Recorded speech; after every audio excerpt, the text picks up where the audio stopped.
فاتحہ۔ بسم اللہ الرحمن الرحیم الرحمن الرحیم مالک یوم الدین ایاک نعبد و ایاک نستعین اهدنا الصراط المستقیم صراط الذین انعمت علیہم غیر المغضوب علیہم ولا الضالین اللہم صل علی محمد وآل محمد۔ تھوڑا سا ساؤنڈ بڑھوائیے۔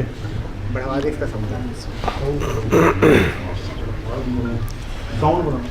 اعوذ باللہ من الشیطان الرجیم بسم اللہ الرحمن الرحیم الحمد للہ الذی لا یبلغ مدحتہ القائلون ولا یحصی نقماءہ العادون ولا یعدی حقہ المجتہدون الذی لیس لصفتہ حد محدود ولا نعت موجود ولا وقت معدود ولا اجل ممدود فطر الخلائق بقدرتہ ونشر الریاح برحمتہ والصلاة والسلام علی الرسول المسدد المصطفى الامجد المحمود الاحمد سیدنا و مولانا و مولا الکونین جد الحسن والحسین وآل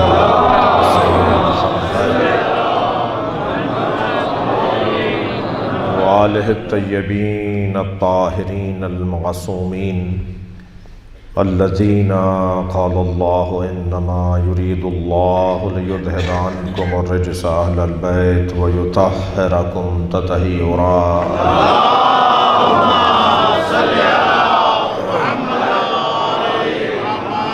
ولعنة الله على أعدائهم أجمعين من يوم عداوتهم إلى قيام يوم الدين أما بعد قال الحكيم في قرآن الكريم بسم الله الرحمن الرحيم فمن حاجك فيه من بعد ما جاءك من العلم فقل تعالوا ندعو أبناءنا وأبناءكم ونساءنا ونساءكم وأنفسنا وأنفسكم ثم نبتهل ونجعل لعنة الله على الكاذبين۔ صلوات۔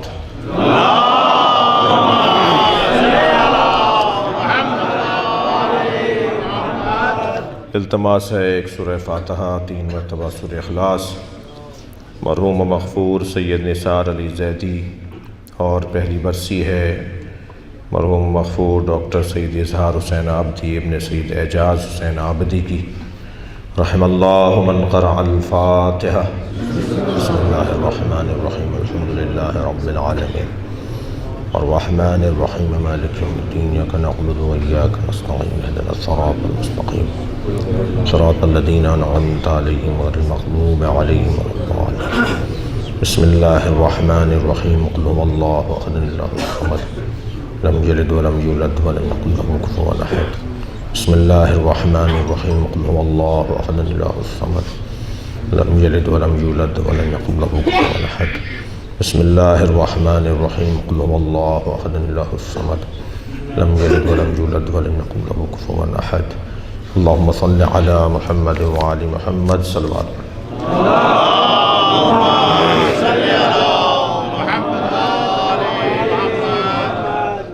سورہ مبارکہ آل عمران کی آیہ کریمہ اللہ معرفت کا، معارف کا، مفاہیم کا، عرفان کا ایک دسترخوان بچھا رہا ہے۔ خالق کا کلام قرآن اور مخلوق کا کلام نہج البلاغہ، یہ دو ایسے کلام ہیں جو وقت کے محتاج نہیں ہیں۔ قرآن آج بھی نیا نظر آتا ہے اور تفسیر قرآن نہج البلاغہ بھی نئی نظر آتی ہے۔ میں اور آپ تو سورج کو دیکھ کے چلتے ہیں نا، سورج علی کو دیکھ کے چلتا ہے۔ یہ وقت کے محتاج لوگ نہیں ہیں بلکہ وقت ان کا محتاج ہے۔ یہ جو کہہ دیں وہی اصول بن جائے، جو کر دیں وہی دستور بن جائے۔ ان کی زندگیاں اللہ کے ارادے کے مطابق رہنما زندگیاں ہیں۔ خالق کا کلام قرآن مجید کی بہت ساری آیات ہیں جو ہمیں اپنے گھروں میں اچھے فریم بنوا کر لگانے کی ضرورت ہے تاکہ آتے جاتے ان پر ہماری نگاہ پڑے اور وہ آیات ہماری رویوں کو تبدیل کریں۔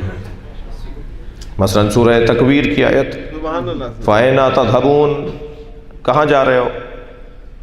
پوری آیت یہی ہے، ٹکڑا نہیں آیت کا، کہاں جا رہے ہو؟ قرآن ہم سے پوچھ رہا ہے کہاں جا رہے ہو؟ جواب ہے تو جاؤ، ورنہ کہاں جا رہے ہو؟ اگر اللہ کو جواب دینے کے لیے جواب نہیں ہے تو کہاں جا رہے ہو؟ تو ہم جا رہے ہوں گے تو قرآن ہم سے پوچھ رہا ہوگا کہ کہاں جا رہے ہو؟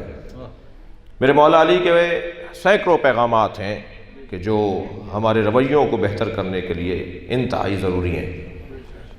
مولا فرماتے ہیں الدہر و یومان، زمانہ 2 دن ہی کا تو ہے۔ علی نے کتنا چھوٹا کر دیا زمانے کو۔ الدہر و یومان، زمانہ 2 دن ہی کا تو ہے، یوم علیک و یوم لک، ایک دن تیرے خلاف رہے گا، ایک دن تیرے حق میں رہے گا۔ یہ جس انداز سے میرے مولا نے ہمیں اس زمانے سے اور اس دنیا سے آگاہ و آشنا کیا ہے وہ علی کا ہی خاصہ ہے، کوئی اور یہ کام کر بھی نہیں سکتا۔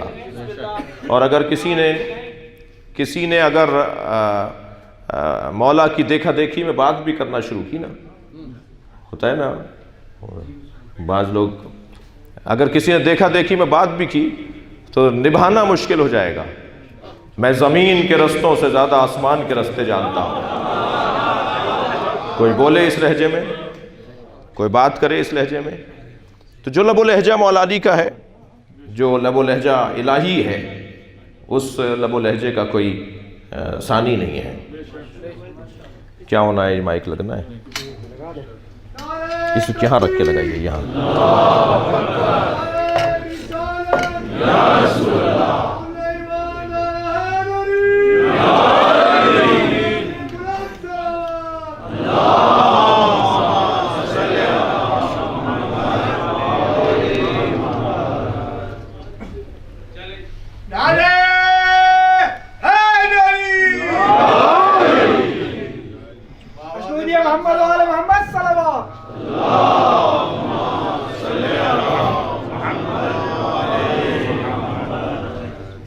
بلندتر صلوات۔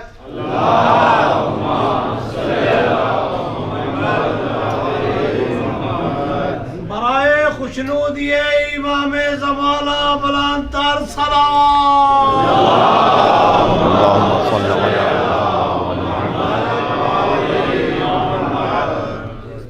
بلندتر صلوات۔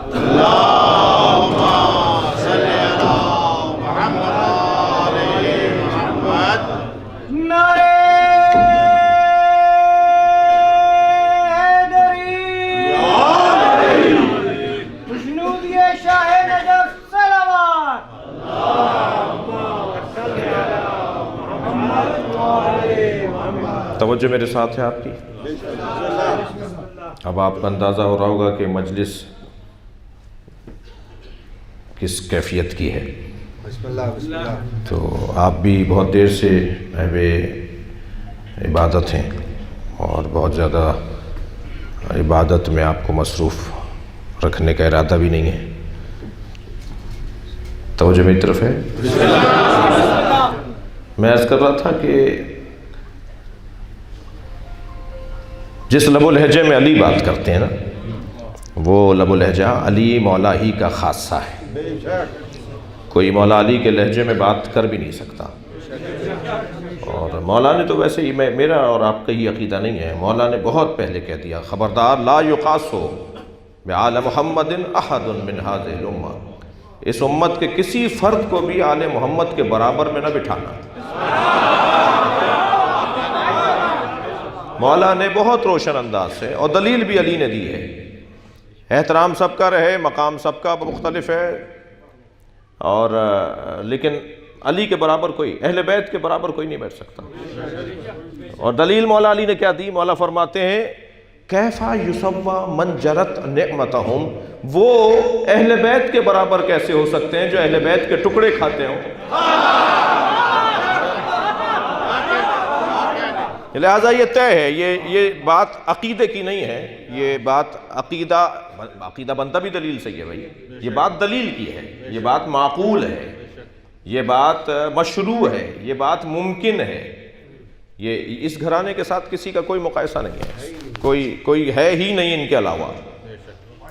تو خالق کے کلام قرآن مجید 6000 سے زیادہ آیات، مگر اللہ ایک آیت میں ارشاد فرما رہا ہے انما اعظکم بواحدہ، سارا قرآن ایک طرف، میری ایک نصیحت ایک طرف، ان تقوموا للہ، جو کام کرو اللہ کی خاطر کرو، مل کر کرو یا علیحدہ رہ کے کرو، اجتماعی امور انجام دو یا انفرادی امور، لیکن تمہارے کاموں پر نیت للہ ہی ہونی چاہیے۔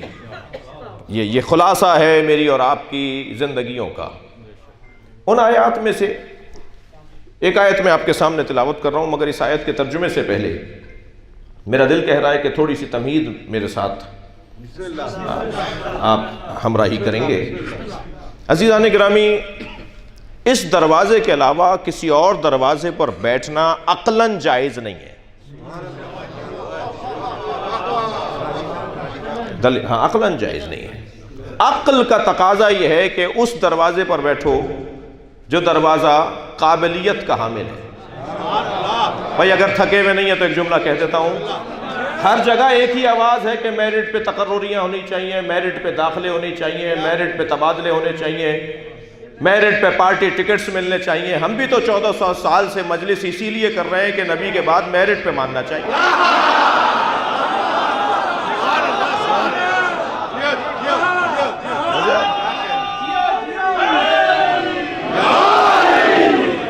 اچھا، آپ بیسٹ ڈاکٹر ڈھونڈتے ہیں، آپ بہتر انجینئر ڈھونڈتے ہیں، آپ بہتر ڈاکٹر ڈھونڈتے ہیں، آپ بہتر عالم ڈھونڈتے ہیں، آپ ہر کام میں بہتری کی طرف ہیں۔ یہ دین اتنا مظلوم کیوں ہے کہ ہر ککڑی بیچنے والا مسئلہ بتاتا ہے؟ دقت فرما رہے ہیں۔ تو بات قابلیت اور معیار کے مطابق کرنا یہ عقل کا تقاضا ہے۔ دیکھیں، میں اور آپ، ہم سب دنیا میں 5 نقص لے کر آئیں۔ ہم جاہل پیدا ہوئے، واللہ اخرجکم من بطون امہاتکم لا تعلمون شیئا، ہم کچھ نہیں جانتے تھے، اللہ نے ہمیں کورا بالکل جاہل پیدا کیا۔ قرآن پڑھ رہا ہوں، ہم جاہل پیدا ہوئے۔ ہم دنیا میں آئے، سخاوت لے کر نہیں آئے، کنجوس پیدا ہوئے۔ اپنے ہی بچے کو ٹافی دے کر واپس مانگ کر دیکھیے، آپ کی دی ہوئی ٹافی واپس نہیں کرے گا، اتنا کنجوس ہے۔ اور ہم بھی ایسے ہی تھے، ہم بھول گئے وہ اور بات ہے، مگر ہم جیسے بنے تھے وہ ایسے بنے تھے۔ اور اگر یہ بچہ سمجھدار ہوا، یہ بچپنے میں بڑا ہوا اور اس نے آپ کی ٹافی واپس لوٹا دی، تو پھر آپ دوسرے دن پوری تھیلی لے کر آتے ہیں۔ یہ دینے والے کا مزاج پرانا ہے، دے کر جب واپس مانگتا ہے اور اگر واپس مل جائے تو 10 برابر کر کے لوٹاتا ہے۔ مگر یہ سمجھداری دینے والے میں تو ہو کہ اگر میں واپس کروں گا تو مجھے یہ کچھ مل جائے گا۔ ہم پیدائشی طور پر کنجوس پیدا ہوئے ہیں، ہم پیدائشی طور پر بزدل پیدا ہوئے ہیں۔ ذرا ڈانٹیے، ذرا اسے گھوریے، ذرا اس کے سامنے کوئی پٹاخہ، کوئی دھماکہ، کوئی آواز، کوئی اونچی آواز میں بات کیجئے اس بچے کے سامنے، رو پڑے گا، ڈرے گا۔ ہم بزدل پیدا ہوئے ہیں، ہم شجاع پیدا نہیں ہوئے۔ پیدائشی طور پر ہم بے غیرت پیدا ہوئے ہیں۔ کھینچ کر اس لیے بولا تاکہ آپ کو برا نہیں لگے۔ ہم غیرت لے کر پیدا نہیں ہوئے۔ برابر کی بچی لے جاتی تھی، خالہ آپ کا بچہ بڑا پیارا لگتا ہے، کھلا لوں کچھ دیر؟ اماں نے نئے کپڑے پہنائے، دودھ پلایا، کھانا وانا کھلایا، جو بھی فیرنی دلیا جو بھی، اور بچی کو دے دیا۔ 2 گھنٹے بعد اماں کو یاد آیا کہ ان کا بچہ برابر میں گیا تھا۔ جب یہ لینے گئی تو معلوم ہوا برابر والی بچی لے گئی تھی، برابر میں گئی تو معلوم ہوا برابر والی بچی لے گئی تھی۔ گیا برابر والے گھر میں تھا، نکلا 8ویں گھر سے۔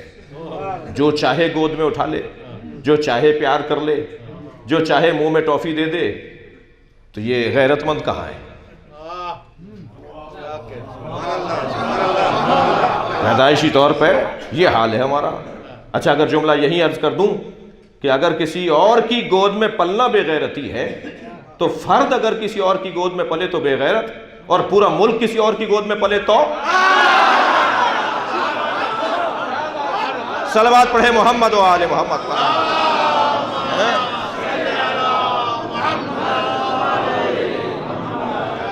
ہم غیرت لے کر نہیں آئے بھائی, ہم پیدائشی طور پر بے غیرت. یہ تیسرا نقص, علم لے کر نہیں آئے, شجاعت لے کر نہیں آئے, غیرت لے کر نہیں آئے. ہم پیدائشی طور پر بے عزت پیدا ہوئے ہیں, عزت لے کر نہیں آئے. اماں نے جیسے ڈالا ایسے پڑے رہے, مکھی بھن بناتی رہی جی, کپڑے پہنا دیے تو مہربانی اور ایسے ہی چھوڑ دیا تو مہربانی. کوئی عزت وزت لے کر نہیں آئے. وہ جو بڑے آدمی بن جاتے ہیں نا, 21ویں گریڈ کا افسر, اور وہ ذرا ٹیڑھا ہو کے چل رہا ہوتا ہے تو اس کے زمانے کے لوگ کہتے ہیں یہ مجھ سے بات کرے گا, میں نے اس کا بچپن دیکھا ہے. یہ عزت تھی. ہم پیدائشی طور پر عزت لے کر نہیں آئے, غیرت لے کر نہیں آئے, عزت لے کر نہیں آئے, علم لے کر نہیں آئے, شجاعت لے کر نہیں آئے, سخاوت لے کر نہیں آئے. تبھی تو اس دروازے پر بیٹھے ہیں کہ یہ پیدائشی طور پر یہ سارے کمالات لے کر آئے ہیں.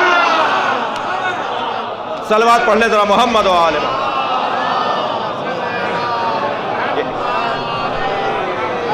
یہ وہاں سے علم لے کر آئے. میں اور آپ اپنا حال بیان کر رہے ہیں, ہم اہل بیت کے دروازے پر اس لیے ہیں کہ یہ وہاں سے پڑھ کر آئے. جو لوگ کہتے ہیں نا کہ سرکار کو لکھنا نہیں آتا تھا, وہ جس تھالی میں کھاتے ہیں اسی تھالی میں چھید کرتے ہیں. وہ بے وفائی کر رہے ہیں, وہ نمک کو حرام کر رہے ہیں. جو اللہ کا قلم ہو, تم کہتے اسے قلم چلانا نہیں آتا تھا. نون والقلم وما یسطرون. اللہ نے ساری کائنات کو جس کے ذریعے لکھا ہو, اسے لکھنا نہیں آتا تھا, اسے پڑھنا نہیں آتا تھا جی. جس کی حدیثوں کو پڑھ کر میں اور آپ اگر دانشور اور عالم ہو جائیں تو ہم علامہ فہامہ آیت اللہ مجتہد کہلاتے ہیں, اور وہ سرکار کو پڑھنا نہیں آتا تھا, لکھنا نہیں آتا تھا. یہ ہم پہ کرم کیا, نبی نے قلم ہاتھ میں نہیں لیا. یہ پوری انسانیت پر احسان کیا, سرکار نے قلم ہاتھ میں نہیں لیا.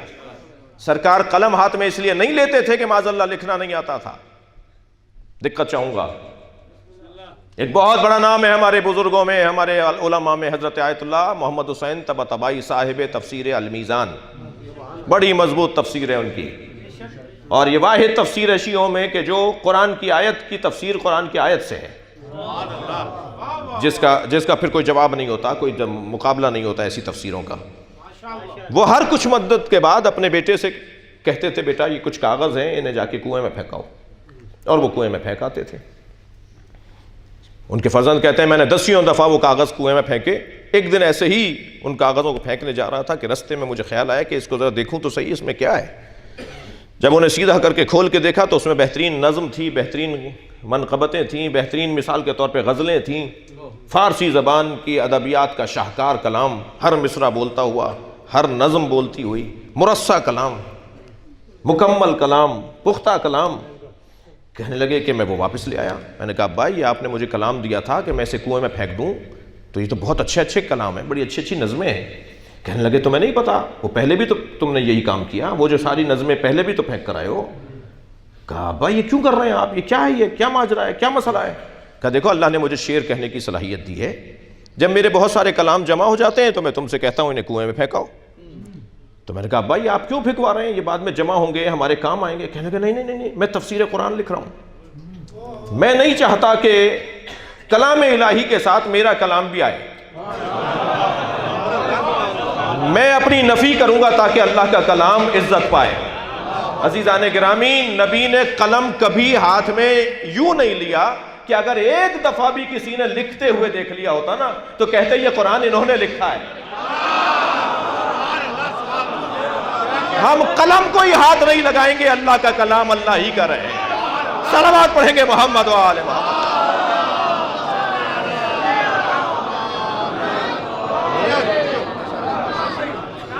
سرکار یہ وہاں سے پڑھ کر آنے والا ہو. جسے اللہ نے اپنے علم کا مجسم وجود بنایا ہو. توجہ کر رہے ہیں آپ؟ اللہ اپنے علم کو جب کاغذ پر اتارتا ہے تو اسے قرآن نام دیتا ہے، اور اللہ جب اپنے علم کو پیکر میں ڈھالتا ہے تو اسے محمد نام دیتا ہے. یہ سرکار دو جہاں علم الہی کا مکمل وجود ہے. لہٰذا یہ وہاں سے پڑھ، اچھا یہ تو مولا نبی کی بات، اور مولا نبی کی بات پوری ہی نہیں ہوتی جب تک کہ مولا علی کی بات نہ ہو. سرکار ہی پسند نہیں کرتے اس بات کو. سرکار فرماتے ہیں انا و علی من نور واحد، میں اور علی ایک نور کے دو ٹکڑے ہیں. ہماری حقیقت ایک ہے، جلوے دو ہیں. وجود محمدیہ اور وجود حیدریہ ایک ہے.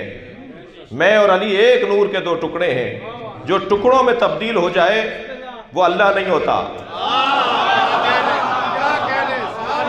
جو جز کا حصہ بن جائے پھر اسے اللہ نہیں کہا جا سکتا. اس لیے کہ اللہ صمد کو کہتے ہیں اور صمد بے نیاز کو کہتے ہیں، اور جز کا محتاج ہوتا ہے وہ صمد نہیں ہوتا.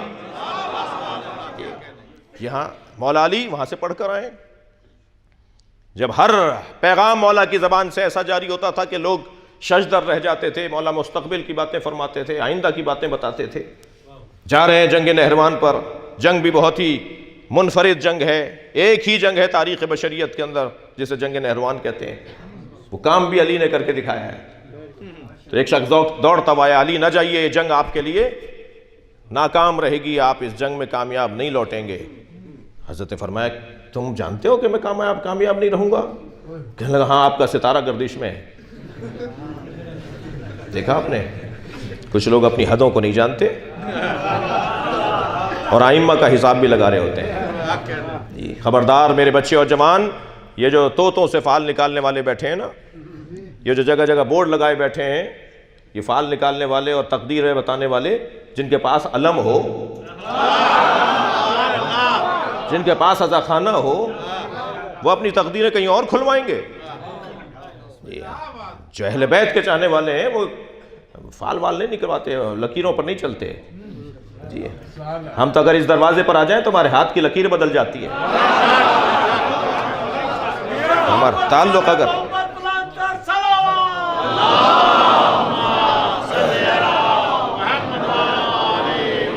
لگا آپ کا ستارہ گردش میں، یہ جنگ آپ کامیاب نہیں لڑ پائیں گے، آپ ہار جائیں گے. حضرت گھوڑے پر بیٹھ چکے تھے. گھوڑا نہیں، گھوڑی تھی، مادہ تھی، اتفاق سے پیٹ سے بھی تھی. اتر کے حضرت نے فرمایا تو ستاروں کو جانتا ہے؟ بتا وہ کون سا ستارہ ہے جب حرکت کرتا ہے تو بلیوں پر فلاں کیفیت طاری ہوتی ہے؟ خاموش. حضرت نے فرمایا چل یہ بتا دے وہ کون سا ستارہ ہے جب وہ اپنی جگہ سے ہلتا ہے تو اونٹ پر فلاں کیفیت آتی ہے؟ نہیں پتا تھا اسے. حضرت نے فرمایا تھا اچھا بتا میری گھوڑی کے سنگ کے نیچے کیا ہے؟ میرے مولا نے فرمایا تو آسمان کی باتیں کر رہا تھا، تجھے زمین کا نہیں پتا؟ پھر میرے مولا نے اپنی گھوڑی کے شکم پہ ہاتھ رکھتے ہوئے فرمایا بتا اس میں نر ہے یا مادہ؟ کوئی جواب نہیں تھا. حضرت نے فرمایا تو سامنے کی چیز نہیں بتا رہا، تو آسمانوں کی باتیں کر رہا ہے. سن میں نے جنگیں بہت لڑی ہیں، مگر جیسی جنگ میں یہ لڑنے جا رہا ہوں ایسی کامیاب جنگ میں نے لڑی نہیں ہے. میں تجھے جانے سے پہلے بتاتا ہوں میرے 9 شہید نہیں ہوں گے، ان کے 9 بچیں گے نہیں. اور حتیٰ جب مولا یہ کہہ کر آگے بڑھے تو ایک چاہنے والے نے پوچھ لیا مولا ہمارے لوگ کون کون شہید ہوں گے؟ تو اللہ میرے مولا نے پہلے بتا دیا کہ ہمارے فلاں فلاں فلاں نام بتا دیا کہ شہید کون ہوگا. اور جو وہاں سے بھاگ کر جانے والے تھے، جو بچ کے بھاگے، مولا بھاگنے والوں کے نام بھی بتا دیے. جی علامہ مفتی جعفر حسین قائد ملت جعفریہ نے شرح لکھتے ہوئے جب اس خطبے کی شرح لکھی ہے تو وہ لکھتے ہیں کہ 2 افریقہ بھاگے، 2 عدن بھاگے، 2 یمن بھاگے، ہو سکتا ہے 2 افغانستان بھی بھاگے ہوں. وہ علی کی تلوار سے بچنے والے. صلوات پڑھ لیں ذرا نبی کی ذات پر.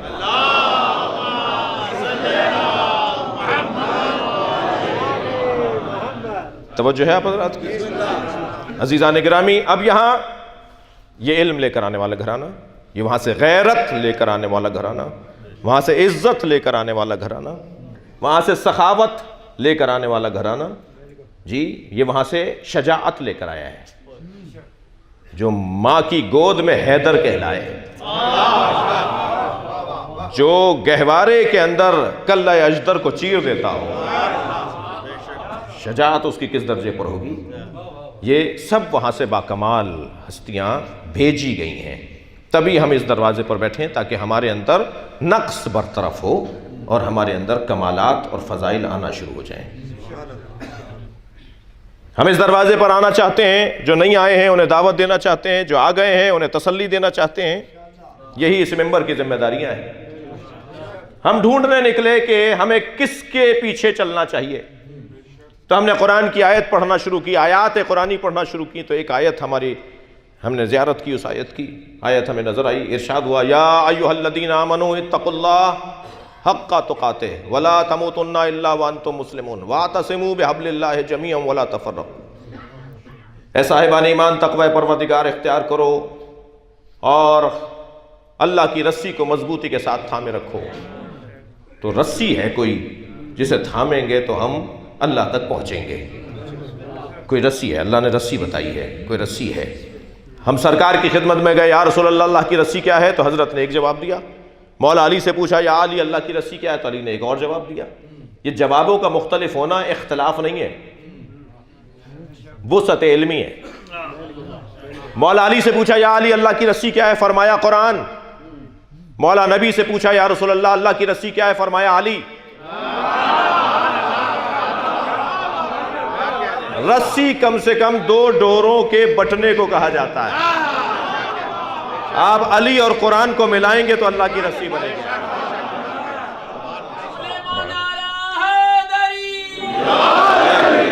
اب ہم اللہ کی رسی، اللہ نے کہا مجھ تک پہنچے، حبل اللہ، اللہ تک پہنچنے کی رسی، تو ہم رسی تک پہنچے۔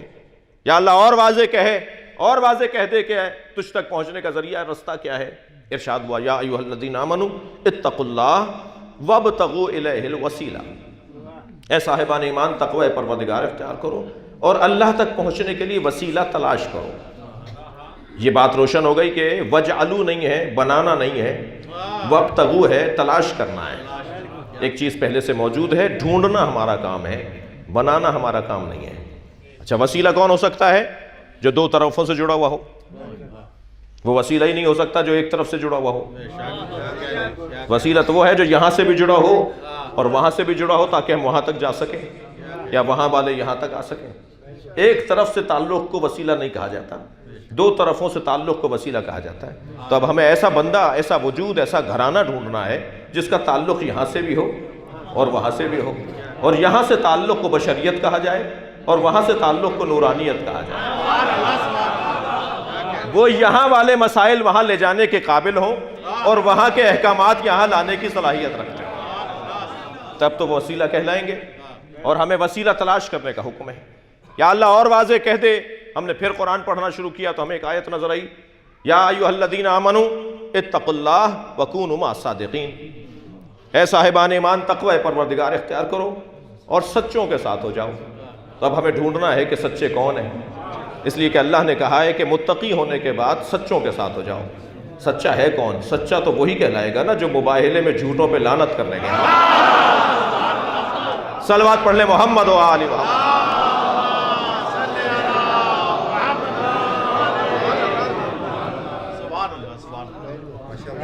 دقت فرما رہے ہیں آپ؟ اچھا، کچھ ذرا ڈرے ڈرے بیٹھے ہیں وہ لوگ بھی جو نعرہ لگانا جانتے ہیں کہ دیر نہ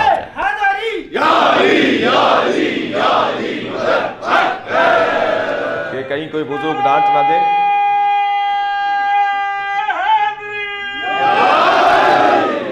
ہماری میں ایران میں مجلس نہیں پڑھ رہا، میں عراق میں مجلس نہیں پڑھ رہا، پاکستان راولپنڈی میں مجلس پڑھ رہا ہوں۔ ہماری اپنی ثقافت ہے، مجلسوں کا ہمارا اپنا رنگ ہے، ہمارا اپنا حسن ہے۔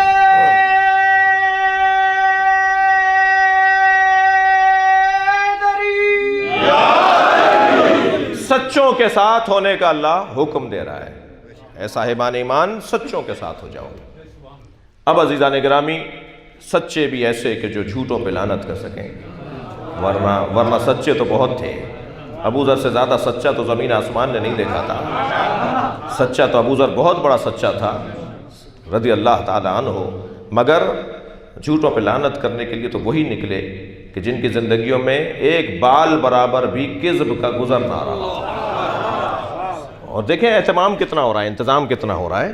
انہیں پروردگار عالم نے سچا قرار دیا ہے اور جھوٹوں پہ لعنت کرنے کے قابل قرار دیا ہے۔ اب آیت کا ترجمہ سن لیجئے۔ فَمَنْ حَاجَّكَ فِيهِ مِنْ بَعْدِ مَا جَاءَكَ مِنَ الْعِلْمِ، جو علم آ جانے کے بعد کٹ حجتی کرے، بحث مباحثہ کرے، ضدیت کرے، تسلیم نہ کرے، بات نہ مانے، دلیل نہ مانے، فَقُلْ، تو میرے حبیب ان سے کہہ دو، تَعَالُوا نَدْعُ أَبْنَاءَنَا وَأَبْنَاءَكُمْ، بلاتے ہیں ہم اور تم اپنے بیٹوں کو، جی، وَنِسَاءَنَا وَنِسَاءَكُمْ، ہم اور تم اپنی بیٹیوں کو، وَأَنفُسَنَا وَأَنفُسَكُمْ، ہم اور تم اپنے جیسوں کو۔ ترجمہ صحیح کیجئے نا، انفسانہ کے نیچے انفسانہ لکھ دینا، کون سا ترجمہ ہے؟ ہم اپنے نفسوں کو بلاتے ہیں، ترجمہ کریں نا نفسوں کا، نفس تو عربی کا لفظ ہے، اردو میں کیا ہے؟ ہم اپنے جیسوں کو بلاتے ہیں، تم اپنے جیسوں کو بلاؤ۔ بڑی خواہش ہے کچھ لوگوں کی کہ خود کو نبی جیسا بولیں، مگر عزیزان گرامی، نبی نے صرف علی کو اپنے جیسا بولا ہے۔ علی صرف مولا علی ہے جو نبی جیسے ہیں، کوئی نبی جیسا نہیں ہے، جی۔ ہم اپنے بیٹوں کو، تم اپنے بیٹوں کو، ہم اپنے جیسوں کو، تم اپنے جیسوں، ثم نبتہل، پھر ہم مباہلہ کریں گے، وَنَجْعَلْ لَعْنَةَ اللَّهِ عَلَى الْكَاذِبِينَ، اور پھر جھوٹوں پر اللہ کی لعنت کریں گے۔ لعنت اللہ کی ہے، بھیجیں گے یہ، عجیب انداز ہے۔ رحمت اللہ کی ہوتی ہے، آتی ان کے ذریعے ہے۔ رزق اللہ کا ہوتا ہے، آتا ان کے ذریعے ہے۔ تھک کر نہیں سنے مجھے، لعنت اللہ کی ہوتی ہے، آتی ان کے ذریعے ہے، ان کے ذریعے سے پہنچے گی۔ درود و سلام، ترقی، عظمت اللہ کی طرف سے، مگر آئے گی ان کے ذریعے۔ تو اب یہ کیا بات ہوئی کہ اللہ سے کچھ چیزیں چاہیے ہوں اور ان سے دوستی نہ ہو؟ تقاضا ہے اللہ سے، طلب کا تقاضا ہے کہ اس دروازے سے اپنی سچائی کو ثابت کیا جائے، اس دروازے سے اپنی وابستگی کو گہرا کیا جائے۔ دقت چاہوں گا، آیت کا پھر ترجمہ سنیے تفسیری نگاہ سے۔ فَمَنْ حَاجَّكَ فِيهِ مِنْ بَعْدِ مَا جَاءَكَ مِنَ الْعِلْمِ، جو علم آ جانے کے بعد بحث اور مباحثہ کریں۔ میں اپنے ان بچوں اور جوانوں سے کہہ رہا ہوں کہ یا تو دلیل مان لو یا دلیل دو۔ دلیل کے آگے ضد کرنے والا قرآن کو پسند نہیں ہے، علم آ جانے کے بعد بحث و مباحثہ کرنے والا اللہ کو پسند نہیں ہے۔ ہاتوا برہانکم ان کنتم صادقین، سچے ہو تو دلیل لاؤ۔ میں ایک جگہ سے دوسری جگہ فضائی سفر کے اندر تھا، اس جہاز کے اندر پاکستان کے سب سے بڑے مفتی بھی بیٹھے تھے۔ ہم نے خواہش ظاہر کی کہ ہماری سیٹیں ایک ساتھ کروا دو، اور ہماری جب سیٹیں ایک ساتھ کروا دی گئیں، 2-2.5 گھنٹے کا سفر تھا، تو بڑی لمبی گفتگو رہی، باتیں بڑی تاریخی ہوئیں۔ ان میں سے ایک جملہ ہم نے ان سے یہ کہا کہ آپ اپنے دوستوں سے کہیں کہ ہمارے خلاف انہوں نے جو اسلحہ اٹھایا ہوا ہے وہ اسلحہ رکھ دیں، اس لیے کہ ہمیں مار کر انہیں کوئی فائدہ ہونے والا ہے نہیں، اور بے وقوفی نہ کریں، اس لیے کہ وہ ہمارے بدن کو مارتے ہیں، ہم ان کے نظریے کو مارتے ہیں، اور ثابت تو یہی ہو رہا ہے کہ وہ ہمیں مار کر مضطرب ہیں اور ہم مر کے مطمئن ہیں۔ لہٰذا یہ کوئی اچھا کام نہیں ہے۔ ان سے کہیے کہ وہ اسلحہ رکھ دیں، ہمارے خلاف تلواریں نہ چلائیں، ہمارے خلاف گولیاں نہ چلائیں، ہمارے خلاف قلم چلائیں، کتابیں لکھیں، ہمارے خلاف کتابیں لکھیں۔ اب مجھے نہیں پتا پورے پاکستان میں یہ آپ پارا کا تھانہ ہی کیوں ہے جو FIR کاٹتا ہے۔ یہ تو اب راولپنڈی والے تو غور کریں۔ صلوات پڑھیں ذرا محمد و آل محمد پر۔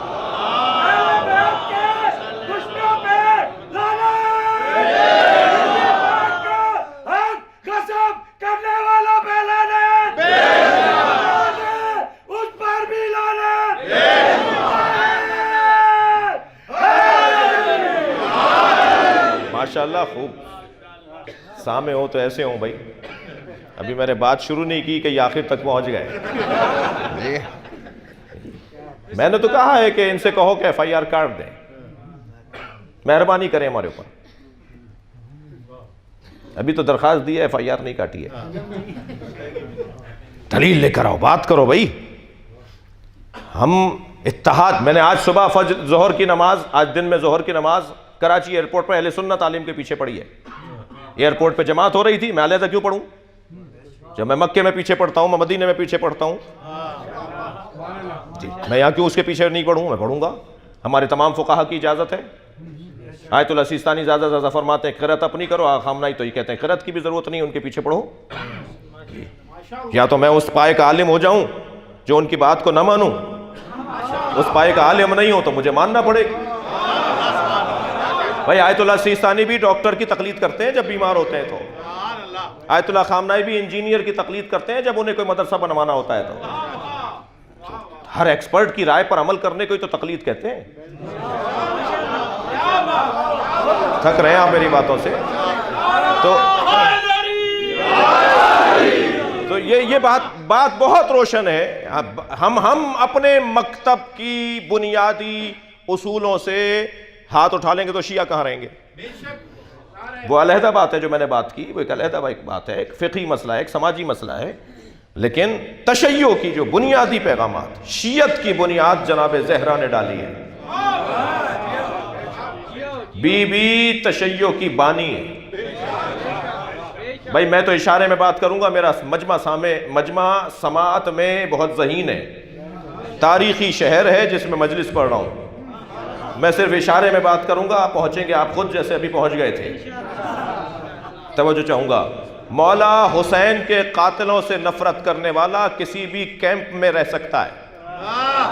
مولا علی کے قاتلوں سے نفرت کرنے والا کسی بھی خیمے کا ہو سکتا ہے. مولا حسن کے قاتلوں سے نفرت کرنے والا کسی بھی خیمے کا ہو سکتا ہے، مگر جناب زہرا کے قاتلوں سے نفرت کرنے والے کو یہاں آنا پڑے گا.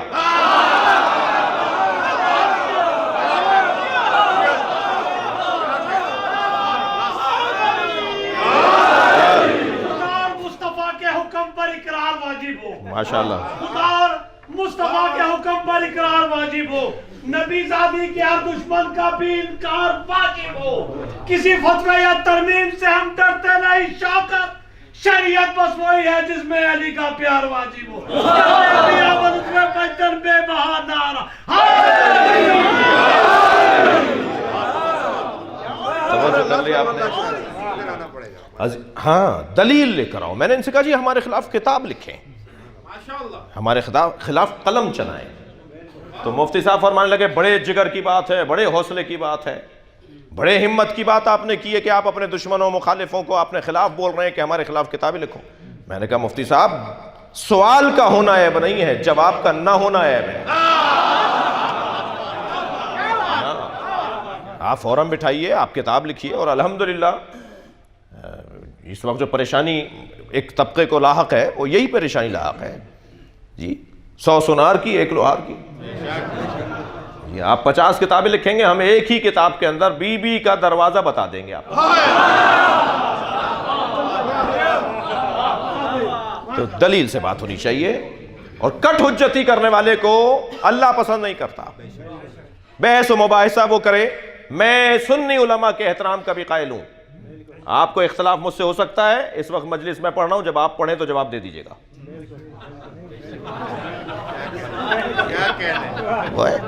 میں سنی علماء کے احترام کا اس لیے قائل ہوں. بریلوی عالم بھی عالم ہے، دیوبندی عالم بھی عالم ہے، سلفی عالم بھی عالم ہے. علماء کا احترام اس لیے کیجئے کہ قرآن نے جاہلوں سے بات کرنے کو منع کیا ہے.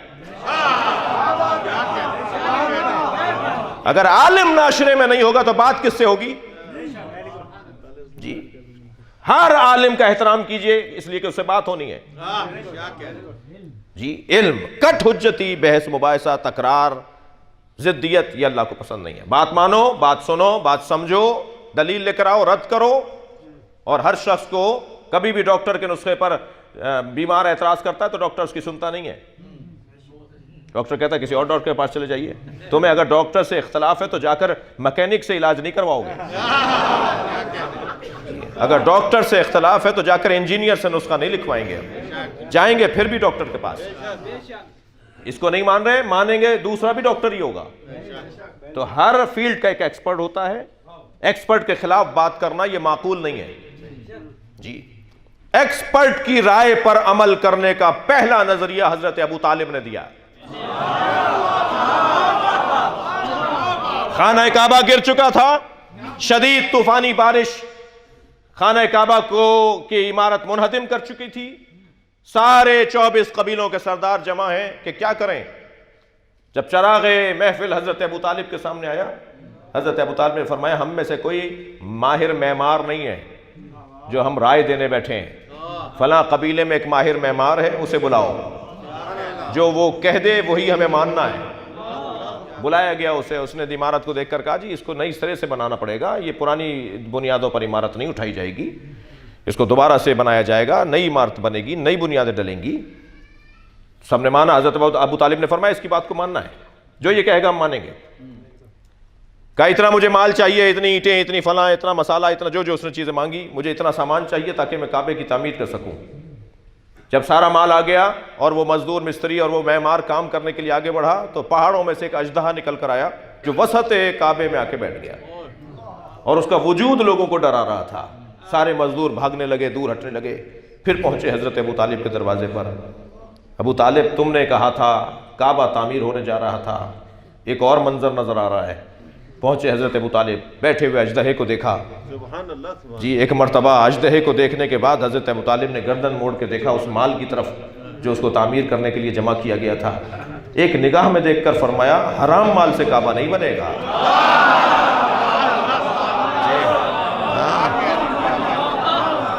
سب گردنیں لٹک گئیں۔ یہ صرف آج کے وڈیروں اور چودھریوں کا انداز نہیں ہے کہ جس کی جو چیز اچھی لگی اٹھوا لی۔ یہ پہلے زمانے کے لوگ، مزاج کی بات ہے، افراد کی بات نہیں ہے۔ سب کی گردنیں جھکی ہوئی تھی۔ حضرت ابو طالب نے فرمایا حلال مال جمع کرو۔ چند دن لگے حلال مال جمع کرنے میں۔ جب حلال مال جمع ہو گیا پھر حضرت ابو طالب نے دونوں ہاتھوں کو بلند کر کے کہا یا اللہ تیرا گھر بنانا چاہتے ہیں، ہماری مدد کر۔ تو آسمان سے ایک پرندہ نازل ہوا، اژدہے کو پنجوں میں اٹھا کر لے گیا۔ حضرت ابو طالب نے فوراً سجدے میں سر رکھ دیا۔ لوگ ابو طالب کا کلمہ ڈھونڈتے ہیں، کلمہ ابو طالب کو ڈھونڈتا ہے۔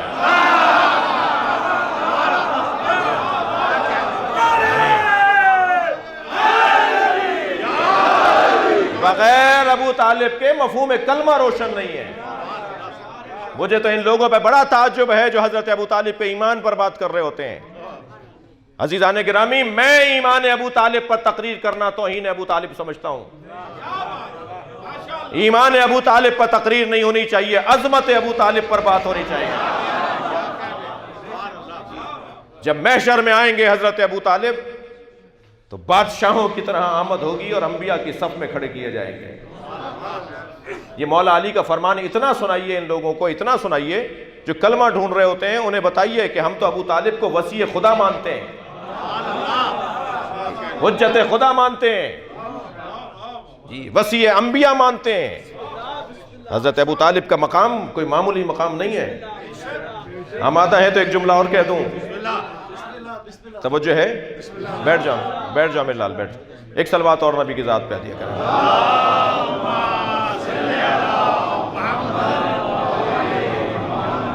عزیزان گرامی، بحث بڑی عجیب موڑ پر آ گئی ہے، مگر میرا دل کر رہا ہے کہ ایک حضرت ابو طالب کو خوش کرنے کے لیے، ابو طالب کو خوش کریں گے نا تو ان کے بچے بھی خوش ہو جائیں گے۔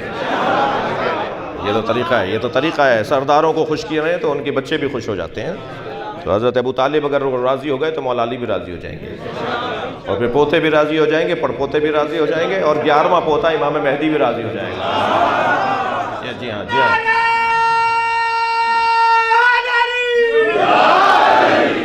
عزیزان گرامی، جب حضرت نبی مکرم کی خبر خوش لے کر حضرت فاطمہ بنت اسد حضرت ابو طالب کی خدمت میں آئی نا کہ اے سردار ابو طالب، آپ کو اللہ نے بھتیجا عطا کیا ہے، مبارک ہو مبارک ہو، تو بے ساختہ حضرت ابو طالب نے فرمایا تم نے مجھے خوشخبری سنائی ہے، تم نے مجھے بشارت سنائی ہے، میں اس کے بدلے میں تمہیں بشارت سناتا ہوں 30 سال کے بعد تمہاری گود میں اس کا وصی آئے گا۔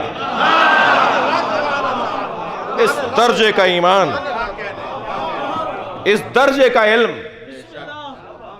بتائیے جا کر ان لوگوں کو جو حضرت ابو طالب کا کلمہ ڈھونڈتے پھرتے ہیں، انہیں جا کر بتائیں کہ قرآن مجید میں صرف 24 نبیوں کا نام ہے، 1,24,000 نبیوں میں صرف 24 نبیوں کے نام اللہ نے لیے ہیں، باقی نبیوں کے نام ہمیں ائمہ نے بتائیں، سرکار نے بتائیں، مولا علی نے بتائیں۔ وہ جو 24 نبیوں کے نام قرآن میں اللہ نے نازل کیے ہیں، قرآن نازل ہونے سے پہلے یہی وہ 24 نبی ہیں جن کے نام حضرت ابو طالب نے اپنے اشعار میں نظم کر دیے تھے۔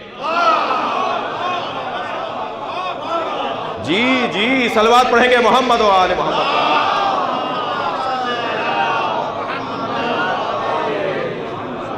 کٹ حجتی اللہ کو پسند نہیں ہے. خواہ مخواہ کا بحث مباحثہ اور تکرار اللہ کو پسند نہیں ہے. آگے بات بڑھ رہی ہے. جب بحث مباحثہ کرنے پر آ جائیں اور دلیل نہ مانے تو پھر کہہ دیجئے کہ اب ہم مباحثہ کریں گے. جب دلیل سے کوئی بات نہ مانے تو غیب سے مدد مانگی جاتی ہے, اور غیب سے مدد مانگنے کی صلاحیت جس میں ہو اسے متقی کہا جاتا ہے. جو اللہ سے قرب رکھتا ہوگا وہی غیب سے مدد مانگ سکتا ہے, وہی وہاں سے پیغام لے سکتا ہے, وہ وہیں سے غیبی مدد لے سکتا ہے. تبھی تو ہم اور آپ جاتے ہیں اللہ کے خاص بندوں کے پاس, اولیاء الہی کے پاس, متقی پرہیزگاروں کے پاس, جن کی نمازیں قضا نہیں ہیں, جن کی عبادتیں پوری ہیں, جن کے روزے قضا نہیں ہیں, جو قرآن کے قاری اور حافظ ہیں, جو گناہ نہیں کرتے, مقدس لوگوں کے پاس ہم جاتے ہیں نا دعا کروانے کے لیے. ہماری بڑی بوڑھیاں, ہماری بوائیں, ہماری بزرگ خواتین کہتی تھی جاؤ فلاں مولانا سے دعا دما کروا کے آؤ, فلاں گلی کے اندر ایک بزرگ رہتے ہیں ان سے جا کے دعا کروا کر آؤ. کیوں ان لوگوں سے ہم دعا کرواتے ہیں؟ اس لیے کہ یہ اللہ کا قرب رکھتے ہیں, اور جو اللہ کا قرب رکھتا ہے وہی اللہ سے غیب کی مدد لے سکتا ہے. اللہ سے مدد وہ لے گا. بہت سے لوگ کہتے ہیں ہمیں ڈائریکٹ اللہ سے بات کرنی چاہیے, ہم اللہ سے خود بات کریں گے, ہمیں کسی وسیلے کی ضرورت نہیں ہے. تو جب کوئی ایسی آواز میرے کان میں آتی ہے تو میں پہلا جملہ تو یہ کہتا ہوں کہ اس کو دیکھو تو صحیح, یہ ہے کون؟ اس نے اپنا قد دیکھا ہے, اس نے اپنا چہرہ آئینے میں دیکھا ہے, اس کی حیثیت ہے کہ ڈائریکٹ اللہ سے بات کرے؟ ڈائریکٹ اللہ سے بات کرنے کا دعویٰ یا محمد کریں یا علی کریں. اہل تقویٰ کو حق ہے کہ وہ اللہ سے بات کریں. جو حال خراب ہے اور کہتے ہیں جی اللہ سے بات کریں گے. جی غیب سے مدد وہ لیتا ہے کہ جو اللہ سے جڑا ہوا ہو, جس کا تعلق اللہ سے ہو. کہنے جی یا علی مدد کہنا بدعت ہے. اچھا بولتے ہمیں, تشریح آپ کریں گے؟ میں یا علی مدد بولتا ہوں نا, تو شرح بھی میں کروں گا, جواب بھی میں دوں گا, سمجھاؤں گا بھی میں کہ میں مولا علی سے مدد کیوں مانگتا ہوں. جو مدد مانگتا ہی نہیں ہے وہ کیسے شرح کر رہا ہے؟ کالے کپڑے میں پہنتا ہوں, دلیلیں آپ دیں گے کہ نہیں کالے کپڑے پہننا بدعت ہے, تو مجھ سے پوچھئے نا, میں پہن رہا ہوں نا. شیعوں کے 40 پاروں کا قرآن ہے, 10 پارے فلاں کی بکری کھا گئی. بکری تمہاری ہے, جواب ہم دیں. اس بکری سے ہمارا کیا تعلق جو قرآن کھا جاتی ہو؟ عجیب و غریب داستان ہے. میں اگر مولا علی سے, تھک تو نہیں رہے میری باتوں سے, میں اگر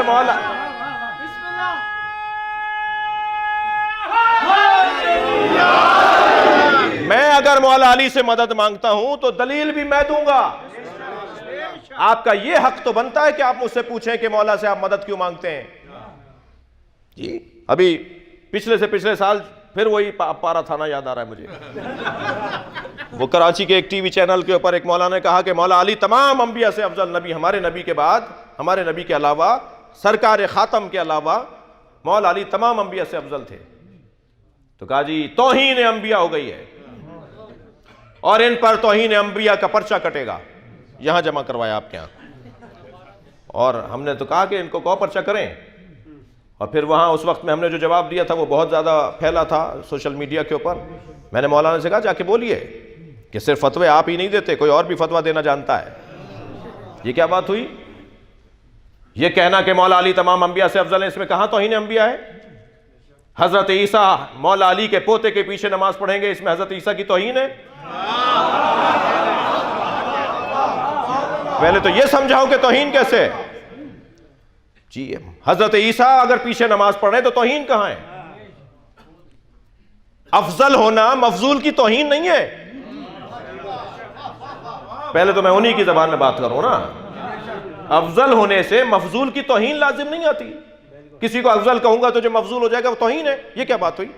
اور اگر یہی قاعدہ قانون ہے کہ افضل کہنے سے توہین ثابت ہو رہی ہے تو صرف آپ ہی فتویٰ نہیں دیتے, پھر پاکستان کے آئین میں توہین اہل بیت کا قانون بھی ہے. اگر مولا علی کو انبیاء سے افضل کہنا توہین انبیاء ہے تو حضرت ابو بکر کو مولا علی سے افضل کہنا یہ اہل بیت کی توہین ہے.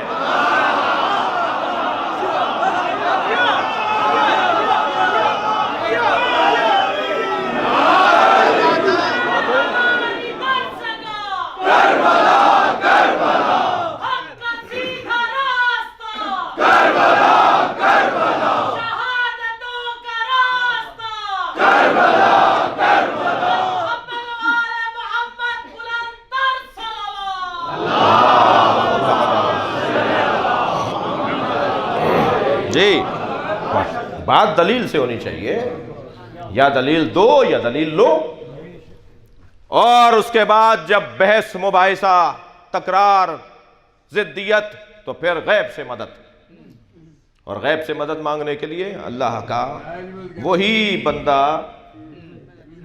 بندہ اللہ سے مدد طلب کر سکتا ہے، منگوا سکتا ہے۔ طلب تو ہم سب کرتے ہیں، منگوا وہ سکتا ہے کہ جس کے پاس اللہ کا قرب حاصل ہو، قرب الہی حاصل ہو۔ جی یا علی مدد میں بولتا ہوں، چاہ رہے ہیں کہ میں ایک دلیل دے دوں؟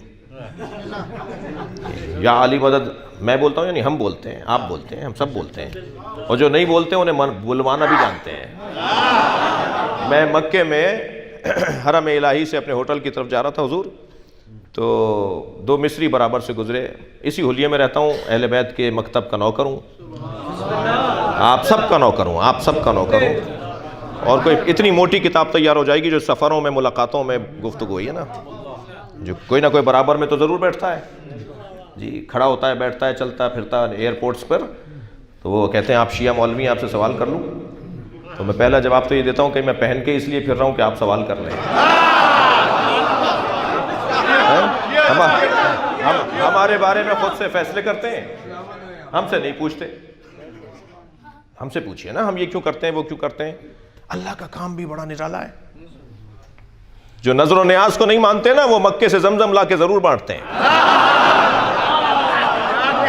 اللہ خوب جانتا ہے منوانا۔ جو قبروں پہ جانا بدعت بولتے ہیں نا، وہ کعبے کے ساتھ حتیم کا طواف بھی کرتے ہیں۔ حتیم کعبہ نہیں ہے، مگر اس کا طواف واجب ہے۔ جی حتیم کیا ہے؟ حضرت ابراہیم، حضرت اسماعیل اور حضرت حاجرہ کی قبریں ہیں۔ قبر نہ مانو میں طواف کرواؤں گا۔ اللہ کا کام دیکھیے، اللہ کے کام بڑے نرالے ہیں، اللہ کا طریقہ بڑا منفرد ہے۔ خانہ کعبہ کو گرانے کے لیے ہاتھیوں کا لشکر آیا تھا، ہاتھیوں کے مقابل اگر اللہ نے ہاتھی بھیجے ہوتے تو ہاتھیوں کی طاقت کو تسلیم کر لیا ہوتا۔ اللہ نے ہاتھیوں کے مقابل ہاتھی نہیں بھیجے، ابابیل کا لشکر، چھوٹا سا پرندہ میری اور آپ کی مٹھی میں آ جائے، چونچ کتنی بڑی ہوگی، کنکر کتنا بڑا ہوگا، ہاتھی کی کھال کتنی موٹی ہے، اتنے کنکر مارے کہ ہاتھی زخمی ہو کر سواروں کو گرانے لگے۔ اور قرآن نے پکار کے کہا وَأَرْسَلَ عَلَيْهِمْ طَيْرًا أَبَابِيلَ، ہم نے اصحاب فیل پر ایک طیر، ایک پرندہ بھیجا جس کا نام ابابیل ہے۔ جتنے کنکر پھینکے کوئی خطا نہیں جا رہا تھا، اس لیے کہ بھیجا ہوا پرندہ ہے، بھیجا ہوا جانور بھی ہو تو غلطی نہیں کرتا۔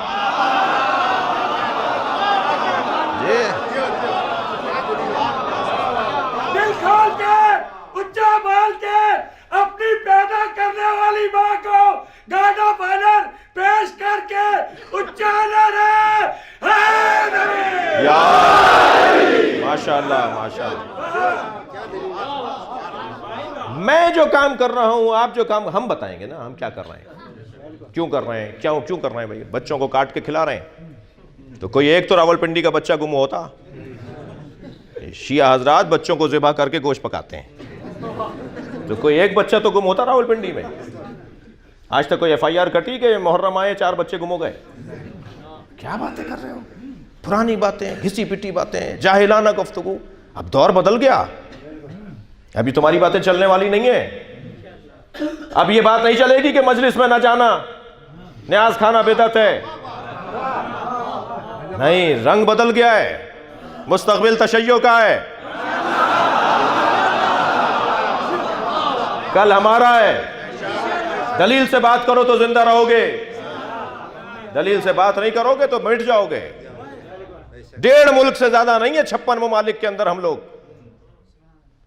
صرف 1.5 ملک ہیں ہم پوری 56 اسلامی ممالک کے اندر، مگر 1.5 ملک 56 ممالک پر حاکم ہے۔ ایک جلال، ایک روب، ایک کردار، یہ کیسے ہو رہا ہے؟ یہ اہل بیت کی وجہ سے ہو رہا ہے۔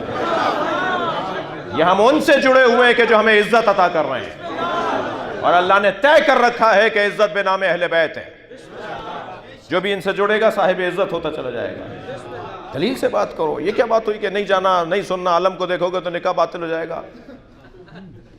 جی اگر اہل سنت کے پیچھے نماز پڑھ لیں تو اب سوال ہو رہا ہے کہ وہ جس نے نماز پڑھائی ہے اس کی نماز بھی ٹھیک ہے یا نہیں؟ تو معقول بنو بھائی.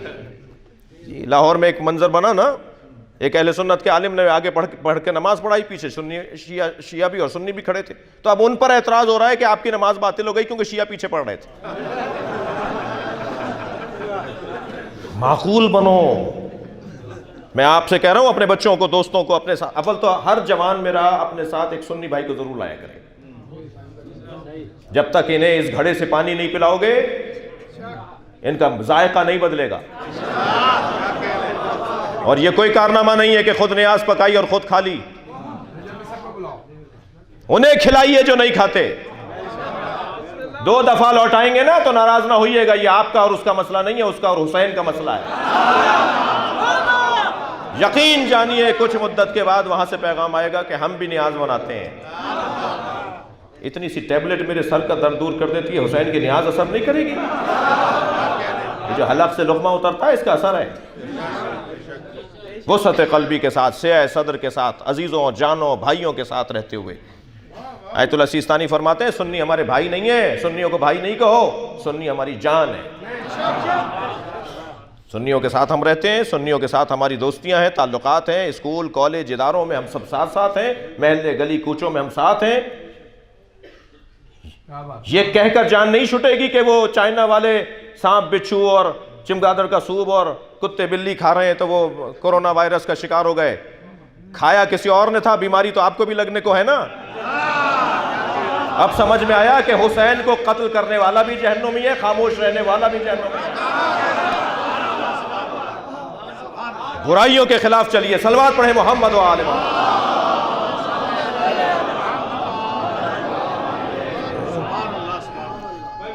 جی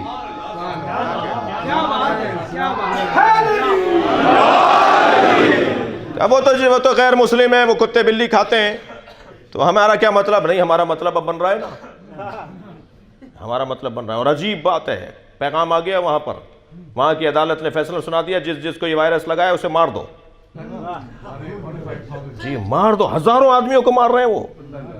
جی اب یہ کہہ کر میں جان نہیں چھڑا سکتا کہ جی وہ تو شریعت کو نہیں مانتے. نہیں, شریعت کا مخاطب انسان ہے, مسلمان نہیں ہے. سب کو ہمیں پیغام دینا ہوگا, میرا خاموش رہنا مجھ تک پہنچے گا.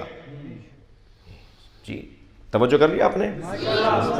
تو بلائیے, ان سے بات کیجئے, ان سے گفتگو کیجئے. اور الحمدللہ گفتگو کی جو کیفیت ہے وہ بہتری کی طرف ہے. لوگ سمجھنے کے مرحلے میں داخل ہو رہے ہیں. کل سے آج بہتر ہے ہمارا, ماضی سے ہم آج بہتر ہیں, اور مستقبل اور بہتر ہوگا, اور آگے بہتری کی طرف ہیں. ظالم کا آج ہوتا ہے, مظلوم کا کل ہوتا ہے. اپنے کل کی تیاری کرنی ہے, اور کل کی بنیاد پر ہی تو ہم مجلسوں میں بیٹھے ہیں. نماز پڑھتے ہیں کل کی امید پر, روزہ رکھتے ہیں کل کی امید پر, حج کرتے ہیں کل کی امید پر. جی سب جمع ہو کر بیٹھے ہیں کل کی امید پر. مجلس میں بیٹھے ہیں کہ قبر اچھی ہو جائے, مجلس میں آتے ہیں تاکہ آخرت اچھی ہو جائے.